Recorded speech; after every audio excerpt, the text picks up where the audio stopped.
Monsieur le président, madame la ministre, monsieur le rapporteur, ce texte porte simplification des expérimentations, mais c'est sans doute un texte de réforme trop simple. Alors j'aurais tendance à dire que ce texte est d'actualité parce que si la situation n'était pas aussi grave, j'aurais tendance à dire que, d'une certaine façon, ça fait 9 mois que le gouvernement est en pleine expérimentation. Dans le contexte général que nous vivons par rapport à ce texte en particulier, quel est son contexte ? Nous avons une réforme constitutionnelle qui est en apesanteur, d'où cette loi organique, une loi engagement et proximité qui était un texte utile mais un petit texte et qui n'a pas notamment traité la matière centrale qui était la sienne, à savoir la question du statut de l'élu. Elle n'a eu qu'une vocation corrective.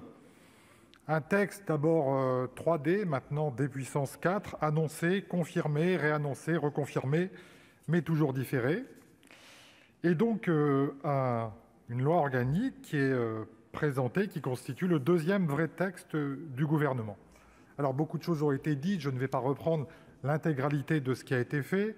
Effectivement, nous sommes dans le cadre de l'article 72.4 de la Constitution qui permet aux collectivités territoriales de déroger pendant un temps limité et un objet limité également aux dispositions législatives et réglementaires qui régissent l'exercice de leurs compétences. Toutefois, il faut le préciser, l'expérimentation, c'est de l'adaptation. Elle permet, pour reprendre les travaux de ma collègue Géraldine Chavrier, de vérifier qu'une adaptation ne sera pas dangereuse et qu'elle est pertinente. L'idée d'expérimentation renvoie plutôt à une technique d'élaboration des normes qui est fondée sur l'expérience et l'évaluation, mais elle se distingue pour autant de l'idée de différenciation. On l'a déjà dit, il y a eu peu d'utilisation de cette possibilité, peut-être par manque d'appétence des possibilités, peut-être pas vraiment, puisque les collectivités ont également utilisé l'article 37.1 de la Constitution. Notre groupe n'est pas par principe hostile à la démarche expérimentale entendue en tant que telle. D'ailleurs, l'expérimentation existe dans les faits dans de multiples textes. Elle concerne les modes d'organisation de la fonction publique, le transfert de certaines compétences de l'État aux collectivités territoriales. Elle s'est appliquée dans le domaine des transports, des télécommunications.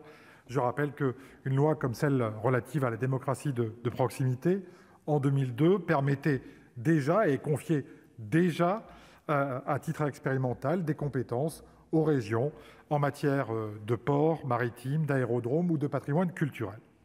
Donc, quel est l'objet de ce texte et est-ce qu'il répond justement à son objet ? L'objet est tout simple, c'est de tenter de simplifier l'expérimentation sans passer par une réforme constitutionnelle et quand bien même le Conseil d'État a constaté les différents blocages qui concernent justement les capacités d'expérimentation et leur caractère trop contraignant.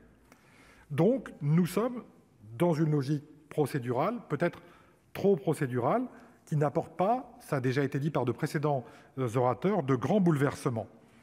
Pour l'instant, il y a 7 étapes pour accéder à l'expérimentation. Le texte propose de simplifier ces étapes et, d'une certaine façon, il suffit d'une délibération motivée désormais de la collectivité pour y accéder. De la même façon, il y a un rapprochement du régime juridique des actes pris pendant l'expérimentation qui s'aligne en quelque sorte avec le droit commun. Enfin, le gouvernement permet de nouvelles issues à l'expérimentation en se fondant sur la jurisprudence du Conseil constitutionnel qui veut que, en effet, les règles applicables aux compétences des collectivités territoriales ne sont pas forcément identiques pour toutes les collectivités qui relèvent de la même catégorie. Et c'est une bonne chose. Je rappelle juste que l'identité ne saurait conduire forcément à l'égalité et qu'il faut traiter de façon différente des situations qui le sont. D'où les 2 issues ajoutées par le gouvernement, le maintien des mesures dans les collectivités locales de l'expérimentation. Pour certaines de ces collectivités ou pour d'autres collectivités, ou la modification des dispositions qui régissent l'exercice de la compétence qui a fait l'objet de l'expérimentation. Pour autant, je le répète, si ce texte n'est pas mauvais, est-ce qu'il va apporter des solutions à la faiblesse des expérimentations? Est-ce qu'il les rend plus incitatives? Rien n'est moins certain. L'exposé des motifs indique, je le cite, que la loi organique permettra d'illustrer le principe de différenciation territoriale. Or, le texte n'a absolument pas cette portée.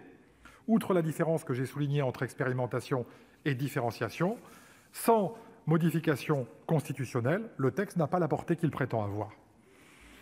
Ergo, donc, la pérennisation de l'expérimentation ne pourra se faire que dans le respect du principe d'égalité, comme ça a été introduit par la commission des lois.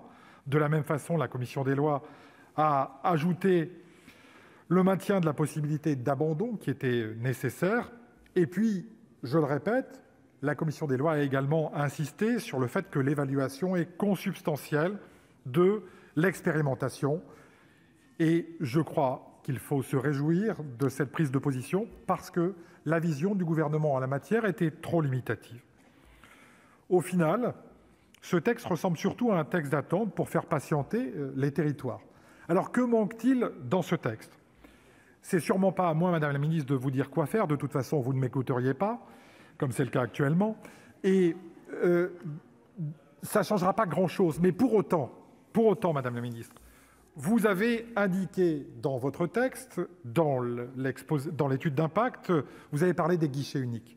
Vous avez parlé des appels à projets pour que les collectivités puissent exprimer leur demande d'expérimentation. Pourquoi n'avez-vous pas assorti ce texte, cette loi organique, d'un autre véhicule juridique qui vous permette de traiter justement tous ces aspects? Vous savez que la question de l'ingénierie est discriminante. Vous savez aussi qu'il faudrait sans doute que l'ANCT dispose explicitement de la mission d'inciter à l'expérimentation. Vous savez aussi qu'il manquera de moyens. Pourquoi ne pas avoir, entre guillemets, accompagné l'ensemble du texte de mesures qui permettent de le rendre opérationnel? En conclusion, que déduire? D'abord que l'exécutif envoie deux messages peut-être à son insu. Il nous dit déjà qu'il n'y aura pas de réforme constitutionnelle jusqu'à la fin de ce quinquennat pour l'expérimentation comme pour le reste. Peut-être à vous avec la proposition initiale.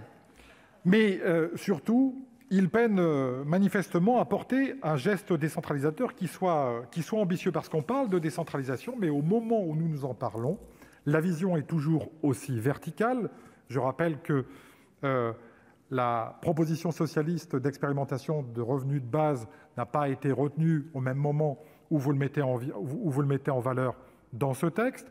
Je rappelle également que dans le cadre de la discussion budgétaire, les impôts de production sont toujours supprimés. Je rappelle également que dans le cadre du plan de relance, il y a toujours une vision centralisatrice, les élus étant amenés avant tout à accompagner le préfet. Donc, on ne sait pas vraiment quelle est la vision du gouvernement en matière de décentralisation à travers ce texte. C'est une bande-annonce décevante. Nous attendons donc le film du texte 3D ou 4D ou 5D, en espérant que ce texte puisera plus dans le registre du cinéma réaliste que dans celui de la comédie. Sur le fond, au vu du probable faible impact des mesures proposées, mais dans la mesure où, encore une fois, ce texte s'inscrit dans une perspective de simplification, nous le voterons, parce qu'il ne mérite ni excès d'honneur ni indignité, mais nous le ferons de manière dubitative quant aux effets qu'il aura dans le temps.